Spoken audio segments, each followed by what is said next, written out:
The storm had started before dawn, a thick, angry blizzard that swallowed the mountains whole. Wind howled through the pines like wolves on the hunt, and snow came down in sheets, so dense the world turned white. Still, Clara Mayfield kept walking. Her shawl, once blue, was now stiff with ice, and her boots sank deep into the drifts. Every breath came out as a cloud that froze on her lashes, but she didn't stop. She couldn't. In her arms, wrapped in a tattered quilt, lay her little boy Samuel. He was only 4, small enough that she could still cradle him, light enough now that she could carry him for miles without feeling his weight. But she could feel his stillness, the terrible, hollow stillness that told her no mother's prayer could change what had already come.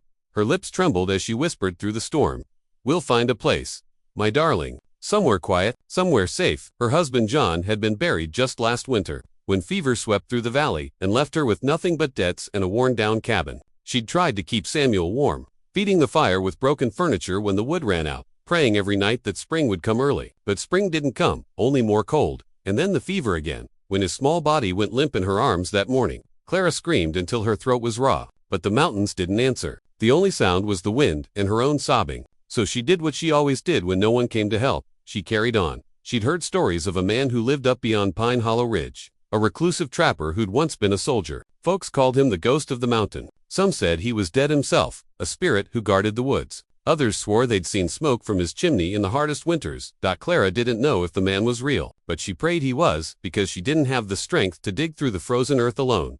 The path grew steeper, her legs trembling beneath her as the wind tried to push her back down. Snow caked her skirts, and her fingers burned from frostbite. At one point she stumbled and fell, landing hard on her knees. Samuel slid from her arms, rolling gently in the snow like a doll. Clara screamed, crawling after him. She pulled him close again, brushing snow from his face, and pressed her lips to his icy forehead. "I'm sorry," she whispered, her voice breaking. "Mama's here. Mama's right here." Her tears froze against his skin. Through the blur of snow and grief, she saw something ahead. Smoke, a thin trail of gray rising into the white sky. For a moment, she thought she was dreaming, but then she smelled it. Wood smoke, faint but real. Hope, fragile as a candle flame, sparked inside her chest.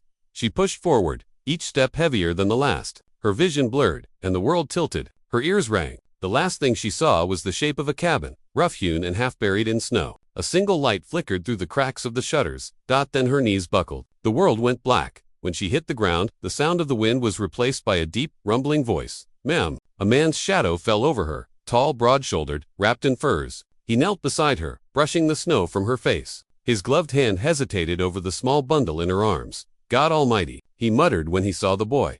Clara's lips moved, barely a whisper.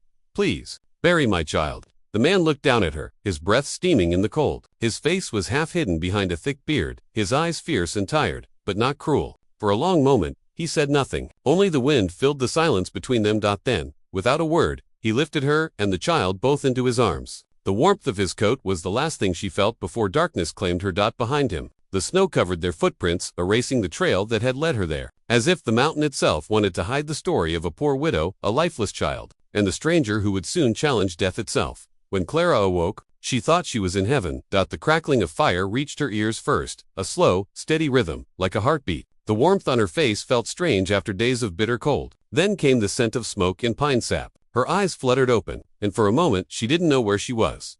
The ceiling above her was low and timber-bird, blackened by years of smoke. Animal pelts lined the walls. She was lying on a rough bed made of pine branches and furs, and her frozen hands were wrapped in thick wool. Then it all came rushing back. The storm, the climb, Samuel in her arms. She sat up with a gasp. "My boy?" The sudden movement sent a jolt of pain through her limbs, and she winced. But her eyes searched frantically around the cabin. There, beside the fire, on a long wooden table, lay her son, small, still, wrapped in a blanket up to his chin. A man was bent over him, his massive shoulders blocking most of the view. "Please," she whispered, voice hoarse from the cold. "Don't take him away." The man turned, and she saw his face for the first time. He looked to be in his 40s, maybe older, with a beard flecked in gray and eyes, the color of storm clouds. His hair was long and unkempt, his skin weathered and tanned by years of mountain wind. A long scar ran from his temple to his jaw, catching the light of the fire like a pale river. He wore a heavy coat made from bear hide, and on his belt hung a hunting knife that looked older than the war itself. He didn't look like a ghost, but he didn't look like any living man she'd seen, either. "He ain't gone yet," the man said quietly. His voice was deep, rough as gravel. "You were near froze yourself when I found you. You best sit still."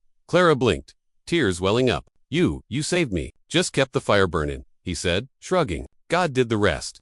She swallowed hard, her voice trembling. And my son. He turned back to the table, resting a hand gently over the boy's chest. He's cold as the ground, but sometimes the heart takes longer to give up than folks think. Her breath hitched. You mean? He looked at her over his shoulder. I mean, don't bury him just yet. For a long time, neither spoke. The wind outside howled through the gaps in the logs, and the fire snapped in the hearth. Finally, Clara gathered the courage to ask, "Who are you?" He gave a faint smile that didn't reach his eyes. "Name's Eli Cutter. Been up here since the war ended. Some folks in the valley call me other things. Hermit, madman, ghost. Take your pick." Clara nodded slowly, still shivering under the fur blanket. "I heard stories," she admitted. "Didn't think they were true." "Most stories ain't," he muttered, tending the fire. "But you're here, so I reckon some part of it must be." When he turned again, she saw something in his eyes, a flicker of pain, the kind that only comes from years of loss. She recognized it because she carried the same thing inside her. After a long pause, she whispered, "I only wanted to find someone to bury him proper. The ground by my cabin's too hard to dig. I couldn't leave him for the wolves." Eli's jaw tightened. "Ain't right, what the mountain takes from people," he said softly. "Ain't right at all." He poured water from a kettle into a tin cup and handed it to her. His hands were steady, but she noticed the old scars running across his knuckles. "Drink this. You'll need your strength." Clara hesitated, then took the cup. "Why are you helping us?" Eli's gaze drifted to the fire. "Because once, someone helped me when I didn't deserve it. Guess I owe a debt to the world." She studied him quietly as she drank. His cabin was simple, but built strong. Every board hand-cut, every tool neatly placed. There were dried herbs hanging from the rafters, animal traps by the door, and a rifle propped against the wall. This was a man who lived by his own rules, far from the noise of towns and graves and sorrow, and yet, somehow, he'd found her, or she'd found him. When the wind howled again, outside, Eli stood and pulled an extra fur blanket from a chest. He tucked it around her shoulders with surprising gentleness. "Rest now," he said. "The mountain's done enough hurting for one day." Before she could reply, he crossed to the table and placed a hand over Samuel once more, whispering something under his breath, words Clara couldn't hear, but somehow felt deep in her bones. It wasn't a prayer, exactly. It was more like a promise. And as she drifted into exhausted sleep, the last thing she saw was the mountain man's broad back, lit by firelight, a silent guardian standing between her and the darkness. When Clara awoke, the next time, the wind had quieted. The storm had spent itself against the mountain, leaving behind a strange, heavy silence. The world outside the cabin was blanketed in white, but inside, the air shimmered with warmth from the crackling fire. For a few seconds, she lay still, listening to the faint pops from the hearth and the rhythmic sound of metal scraping against wood. Then she turned her head and saw Eli Cutter sharpening his knife near the window. His back to her. He looked calm, but his movements were slow, deliberate, the kind of motion a man used when keeping his mind from wandering too far into sorrow. Clara pushed herself up, the fur blanket slipping off her shoulders. "How long have I been asleep?" she asked softly. Eli didn't look up. 2 days, fever had you tight. I was starting to think you'd follow the boy." Her heart jumped at his words. "Samuel." She scrambled out of bed and crossed to the table where her son lay. His little body was still pale, the color of wax, and his lips faintly blue. He hadn't moved. She brushed her trembling fingers over his hair and felt the chill still clinging to his skin. Her voice broke as she turned to Eli. "Please, sir, just bury him. I can't bear to see him like this anymore." Eli set his knife down with a quiet thud. He turned, his gray eyes shadowed by firelight. "You really think I'd leave a child out there in this ground?" Clara nodded helplessly. "I can't ask you for more than that. The earth's too hard for me to dig, and I have no strength left. But he deserves a place to rest. A proper one." Her voice wavered. "I carried him all this way. I thought if I could just find anyone to help me bury him, I could finally let go." The words crumbled into sobs. She pressed her hands to her face, her shoulders shaking.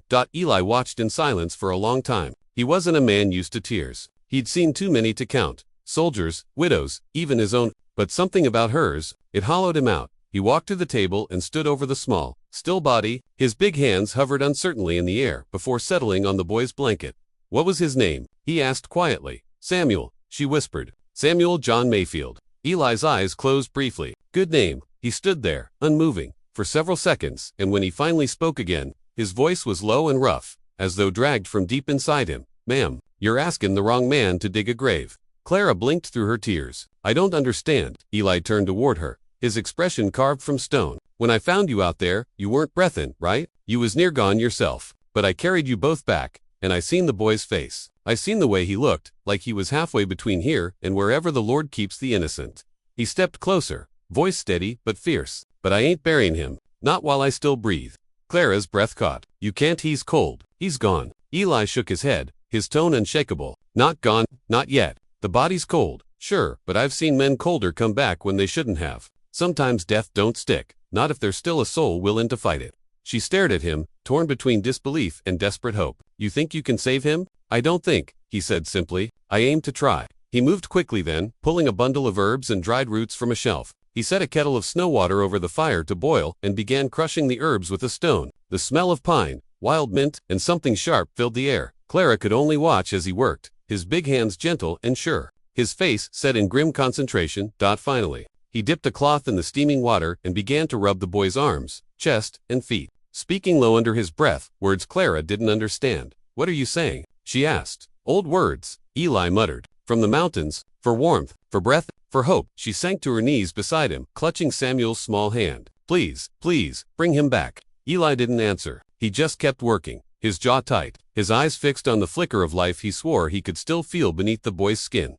Outside, the wind began to rise again, whistling through the trees, but inside that cabin, something far greater than the storm was stirring.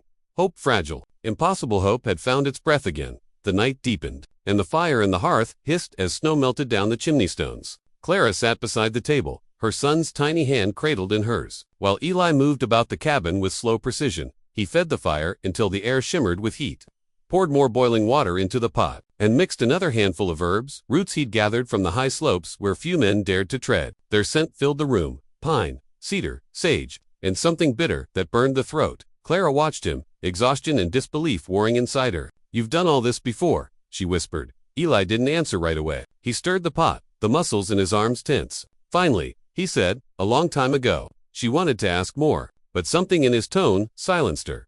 When he finally sat by the fire, his eyes fixed on the flames, the shadows on his face looked older than the mountains outside. You ever lose someone so deep, he murmured, that it feels like the world went quiet, like God himself stopped speaking? Clara swallowed hard. Yes, she said softly. My husband, the fever took him last winter. Eli nodded slowly, staring into the fire. Then the cabin fell silent again, except for the low crackle of burning wood. Outside, the wind whistled through the pines, moaning like ghosts. Eli leaned forward, resting his elbows on his knees, and began to speak, not to her, exactly, but to the fire itself. I had a wife once, he said quietly. Miriam, sweetest woman God ever made. She had a laugh that could stop thunder, I swear it. And a little girl, Ruthie. She was 5 when the sickness came through the valley. Clara's breath caught, but she said nothing. It started in the camps down by the river. Eli went on. Nobody paid mind till the first frost. Then it spread like wildfire. Folks dying faster than the snow could fall. His voice thickened. I brought home medicine from town, but by the time I got back up the ridge, Miriam was already coughing. And Ruthie, his words faltered. He took a deep breath that trembled on the way out. I sat by that fire for 3 days. I held her, just like you're holding your boy now. And when the light went out of her eyes, I thought he stopped, pressing a hand to his face. I thought I'd never breathe again. Clara's tears blurred the firelight. I'm so sorry, she whispered. Eli nodded once, as if accepting her sorrow like a shared burden. After I buried him, I left the world behind. Came up here to die quiet. Figured the mountains could have me. His gaze shifted toward Samuel's still form on the table. Then I found you. Clara followed his eyes, her heart aching. You think God sent me? She asked. He let out a breath that was half a laugh, half a sigh. Don't know much about what God does or doesn't do, but I know he don't waste a meeting. You show up on my ridge, holding a boy that ain't done breathin' yet. Well, seems like someone up there still thinks I got a purpose. For the first time, Clara saw something break through his hard shell, not weakness, but pain and faith, tangled together like roots in stone. Eli stood, his movements steady again. Ain't no grave gonna take that boy if I can help it.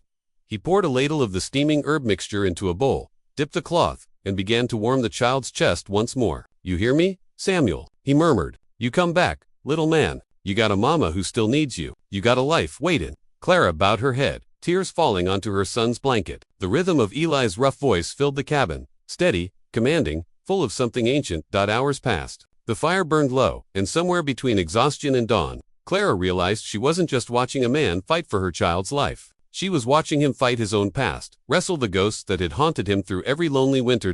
Because maybe, deep down, Eli Cutter wasn't trying to save a stranger's boy. Maybe he was trying to save the one he'd lost. The morning came slow and gray, seeping through the cracks in the cabin walls. The fire had burned low, but the air still carried its warmth. Clara had dozed off in the chair beside her son, her face pale and drawn, her hand resting over his small chest. Eli Cutter sat across the room, staring into the coals. He hadn't slept. The weight of memory pressed against him, his wife's last breath, the sound of his daughter's cough, the way the earth felt under his shovel that day. He'd sworn never to dig another grave, and yet here he was, standing between death and another child. He rose slowly and crossed to the table. Samuel lay still, his lips faintly blue, his skin pale as snow. Eli pressed his large, rough hand to the boy's chest, searching. Nothing. For a long moment, the cabin was silent. Then Eli exhaled and muttered, "No, not this time." He reached for the kettle, poured more steaming water into a basin, and mixed in a handful of crushed herbs and pine resin. The scent filled the air again, sharp, alive, defiant. Clara stirred. "What are you doing?" she asked weakly, her voice hoarse. Eli didn't look up. "You asked me to bury him," he said, rolling up his sleeves. "But I told you before, I ain't digging no grave, not while I still breathe." Clara's eyes widened. "You can't, Eli, it's been days." Eli turned, his voice cutting through her disbelief like a blade. "He's still your boy, and I've seen death before, ma'am. I know what it looks like when it's settled and this ain't that. There's still something fightin' in him, I can feel it." Before she could answer, he placed his hands over Samuel's tiny ribs and began pressing, gently. Clara gasped. "You'll hurt him." Eli's voice was steady, almost a growl. "Only if he don't come back." He worked slowly at first, pressing, releasing, whispering between each breath. Words, half prayer, half command. His deep voice rumbled through the cabin, low and raw. "Come on, boy. You ain't done. You hear me? Not yet." He leaned close, breathing warm air over the child's lips, then pressed again. "Breathe, Samuel. You've got a mama waiting on you." Clara watched, her heart tearing between hope and despair. She wanted to tell him to stop, to accept what God had already taken. But something in Eli's eyes stopped her. There was no madness there, only fierce, relentless will. He dipped the cloth in the warm water and rubbed the boy's arms, his legs, his chest, working life into the cold flesh. He repeated it over and over until sweat rolled down his temples and his breath came hard. Still nothing. The fire crackled, spitting sparks. The sound filled the silence between them. Clara sobbed quietly, covering her mouth. "Please," she whispered. "Please stop torturing yourself." Eli looked up at her, eyes burning. "You don't understand. I buried one child in frozen dirt already. I ain't doing it again." Something in his voice silenced her. He pressed his hand over Samuel's heart and closed his eyes. For a long moment, nothing happened. Then, faintly, so faintly she thought she imagined it, came a twitch beneath his fingers. Eli froze. "Do that again." "Boy," he muttered, leaning close. "Once more." He pressed again. The twitch came stronger this time, a flutter beneath the ribs. "Eli," Clara gasped, her hands flying to her mouth. Eli didn't answer. He was working faster now, his movements urgent but careful. Another breath. A tiny, shuddering breath escaped the child's lips. The faintest sound, but in that moment, it might as well have been thunder. Clara fell to her knees beside the table, clutching her son's hand. "Samuel, my baby, can you hear me?" The boy's chest rose again, small, uneven, but alive. A weak cough escaped him, and color began to creep back into his cheeks. Eli sat back, trembling. His face was streaked with sweat and ash. For a long while, he said nothing, just stared at the living miracle before him. Finally, he whispered hoarsely, "There you are, little man." Clara turned to him, tears streaming down her face. How did you know?" Eli shook his head slowly. "Didn't know, just couldn't stop." He leaned back against the wall, exhausted, his breath ragged. "Sometimes you don't fight 'cause you think you'll win. You fight 'cause you can't let death have one more." Clara reached out and took his hand. It was rough, calloused, but warm like life itself. Eli Cutter, the man the mountains called a ghost, sat there in silence as the boy he'd refused to bury drew steady breaths. Outside, the storm had passed, and for the first time in years, Eli felt something break open in his chest, something he thought the mountain had buried long ago. Hope. The hours that followed were a battle between life and the darkness that had tried to claim Samuel. Eli Cutter didn't stop moving. He worked like a man possessed, his big hands steady as he tended to the boy, feeding him drops of warm broth with a spoon, wrapping him in layer after layer of fur, whispering words under his breath that sounded half like prayers and half like orders. Clara sat beside her son, never taking her eyes off him. Every shallow breath he took was a miracle she didn't dare believe would last. She wanted to thank Eli, to praise God, to weep until there were no tears left, but she didn't have the strength for any of it. All she could do was hold Samuel's hand and pray the warmth would stay in his skin.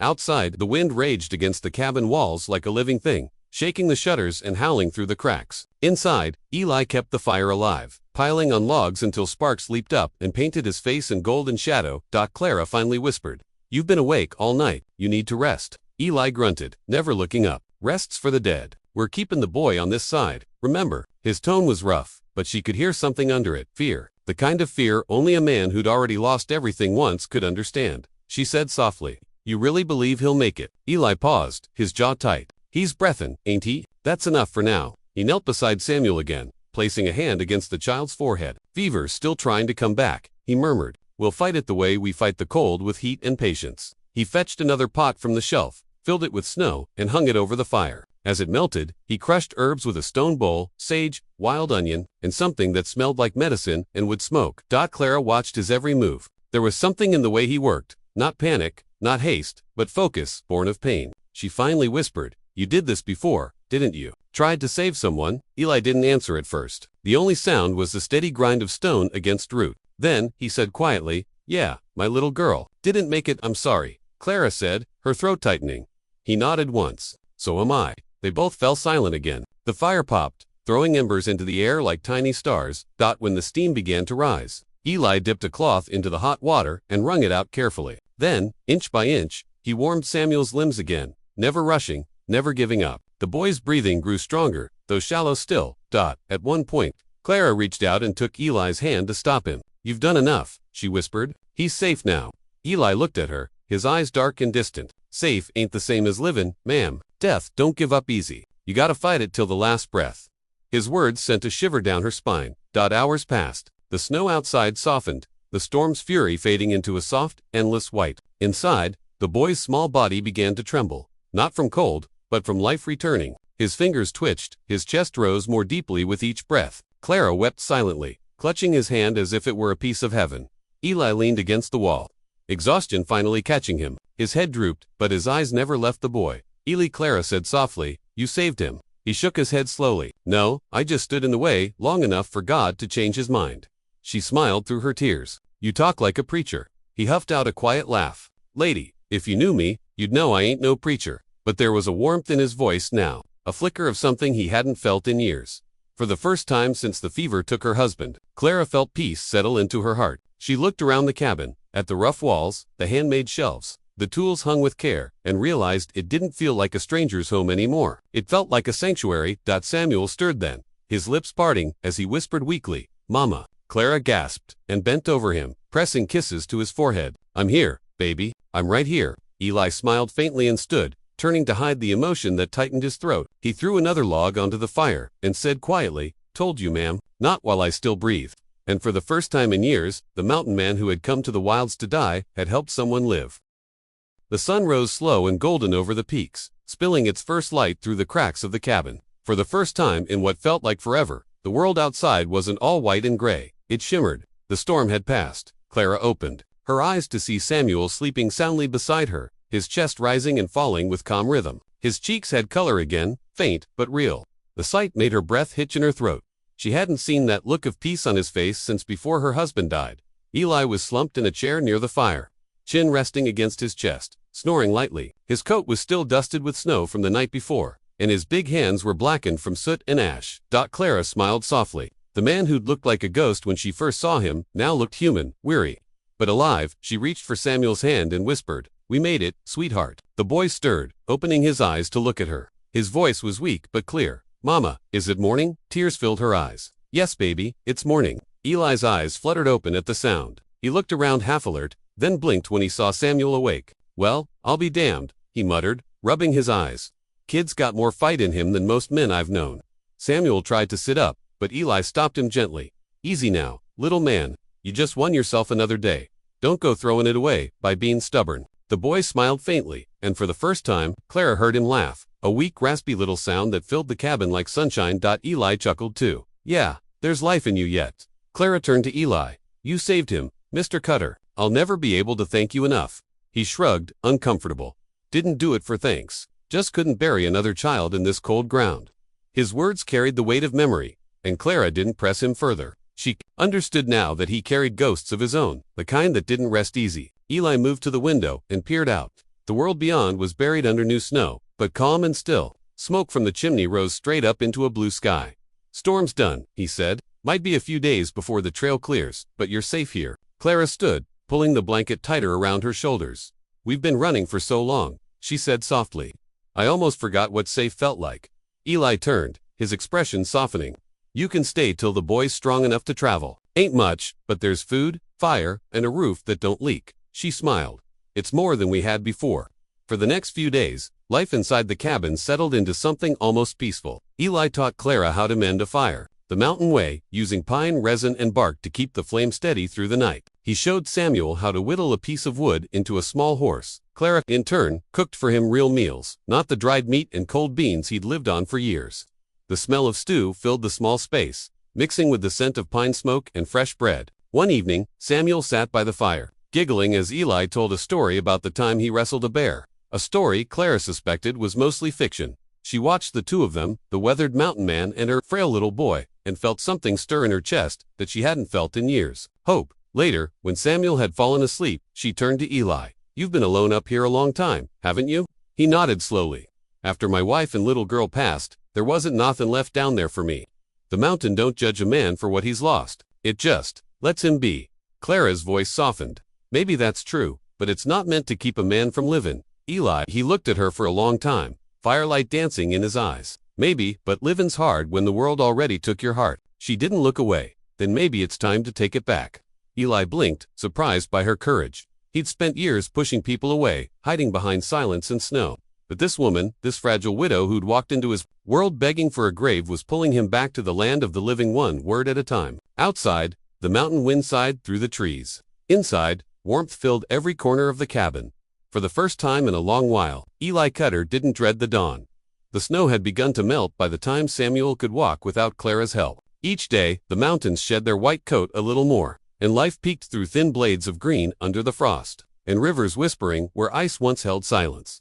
For Eli Cutter, it was the first spring he'd noticed in years. He stood outside his cabin one morning, splitting wood, when he saw Clara step out with a blanket wrapped around her shoulders. Her hair was loose, catching the light like honey, and for a fleeting second, he forgot she was someone who'd come to him begging for a burial. She looked alive again, maybe even beautiful. "You're running out of firewood faster than winter's end," she teased gently. Eli chuckled. "Habit, I reckon. Spent too many winters thinking I'd freeze if I stopped swinging this axe." She smiled, watching him work.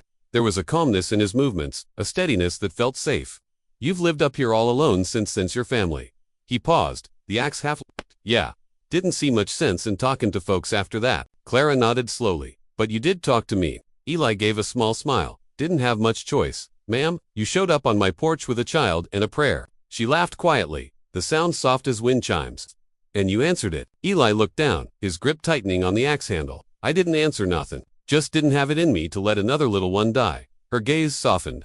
"Maybe you didn't let him die because you couldn't stand losing anyone else. Or maybe because your heart still knows how to care." The words hit him harder than the mountain wind ever had. He didn't reply, just swung the axe again, letting the crack of wood fill the silence. Inside the cabin, Samuel was busy carving something from a block of pine. When Clara came back in, he grinned up at her. "Mama, look, Mr. Cutter's teaching me how to make things. Says this'll be a bird when I'm done." Clara smiled, brushing his hair from his eyes. "You're getting better every day." Samuel beamed. "He says, when the snow's all gone, we can go fishing." That evening, as dusk crept across the mountains, Clara found Eli sitting by the fire sharpening his knife. The room glowed warm, shadows dancing across the walls. "I don't know how to thank you," she said softly, sitting across from him. "If you hadn't been here," Eli interrupted, voice low, "you'd have buried that boy and gone on with your life. Don't twist it into something bigger than it was." But Clara shook her head. "No, Eli, you didn't just save Samuel. You saved me too." He froze, the knife still in his hand. "You're wrong, ma'am. I just did what any man should." She smiled faintly. "Most men wouldn't have." For a long time, they sat in silence, the fire crackling between them. Outside, the stars began to spill across the sky, clear and bright. Clara looked into the flames and whispered, "When my husband died, I thought God was punishing me, but maybe he just sent me where I was meant to be." Eli's throat tightened. "Don't go putting faith in a man like me, Clara. I'm just a ghost hiding from his past." She turned her gaze to him, steady and sure. "Maybe ghosts can come back to life. If they're shown how." He met her eyes then, and something in his chest shifted, something he'd buried deep under grief and years of solitude. For the first time, Eli didn't see Clara as a stranger needing help. He saw her as the light that had found its way into the darkest part of his world. That night, as Samuel slept by the fire, Clara sat beside Eli. They didn't speak. They didn't need to. The quiet between them was full, not of sorrow, but of understanding. Outside, the mountain wind carried the smell of thawing pine and new beginnings. Eli leaned back, staring at the firelight flickering on the cabin walls. "Ain't it strange?" he murmured. How a woman looking for a grave ended up bringing me back to life. Clara smiled, her eyes glistening. Maybe that's how God works, turning graves into gardens. Eli looked at her, the hint of a smile tugging his beard. If that's true, ma'am, then this mountain's bloomin' for the first time in a long while. And for the first time, both of them let themselves believe it. Spring had almost claimed the mountain completely. The snow retreated higher each day, leaving behind wet earth and a carpet of wildflowers that painted the valley in yellow and blue. Streams roared with melted ice, and the forest came alive again, the crack of branches, the flutter of wings, the songs of birds returning home. For Clara and Samuel, it felt like stepping back into a world they'd forgotten existed. For Eli Cutter, it felt like seeing the world for the first time again. The cabin that had once been silent now carried laughter. Samuel chased the chickens Eli had half. Clara hummed old church tunes as she hung clothes by the fire. And Eli found himself smiling without even realizing it. But good things in the mountains never lasted without a test. One afternoon, while Eli was setting traps along the ridge, he saw something that made his stomach tighten, a line of horse tracks cutting through the snow. Fresh and deep, riders headed his way. He knelt, touching the ground, reading the signs like a man reads scripture. For horses, one wagon, heavy load. They weren't trappers or hunters, not by the look of the prints. These were townfolk or travelers, and travelers up here usually meant trouble. He hurried back down the trail. By the time he reached the cabin, Clara was stirring soup, and Samuel was feeding wood to the fire. Eli burst through the door, breath misting. "We've got company cumin," he said curtly. Clara's face went pale. Company, tracks, wagon, and horses. Headed straight this way. Could be lost, or could be looking for something. Clara set the spoon down slowly. Or someone. The look in her eyes told Eli all he needed to know. She was afraid of being found. "Who?" he asked. "My husband owed money," she whispered. "When he died, the men he owed came after me. I ran before they could take Samuel." Eli's jaw clenched. "And now they're here." Outside, the faint echo of hooves grew louder. Samuel peeked out the window, his small voice trembling. "Mama, there's men cumin." Eli grabbed his rifle from above the door and checked the chamber. "Get the boy inside the back room. Don't come out till I say." Clara hesitated, gripping his arm. "Don't hurt anyone, Eli, please. They're men, not monsters." He looked at her, his eyes hard. "Depends what they come for." Moments later, 4 riders in a wagon pulled up in front of the cabin. The lead man, tall, clean-shaven, wearing a dark coat, looked out of place against the wilderness. He dismounted slowly, his boots sinking into the mud. "Afternoon," Eli said coldly. Standing in the doorway, "Afternoon," the stranger replied. "Name's Trask. I'm looking for a woman, goes by Clara Hill. Took off owing a fair sum. You wouldn't happen to've seen her?" Eli didn't blink. "Can't say I have." Trask tilted his head. "Funny, her wagon broke down at the foot of this mountain. Only place to go from there is up." Eli crossed his arms. "Plenty of trails up here. Maybe she took one you ain't found yet." Trask studied him for a long moment, then smiled, the kind of smile that had no warmth in it. "You a trapper?" "Try to be," Eli said. "Trappers don't usually lie for strangers." Eli's grip on the rifle tightened. Trappers don't take kindly to men making accusations on their doorstep. Neither. The air between them grew thick and heavy. From inside the cabin, Samuel's small sneeze broke the silence. Trask's eyes flicked toward the sound. "Well now, what's that?" He took a step forward. Eli shifted, blocking the doorway. "That's where this conversation ends." For a moment, it looked like there'd be gunfire, but something in Eli's stance made the men hesitate. They saw not just a trapper, but a man who'd stared death in the face and lived to warn others off.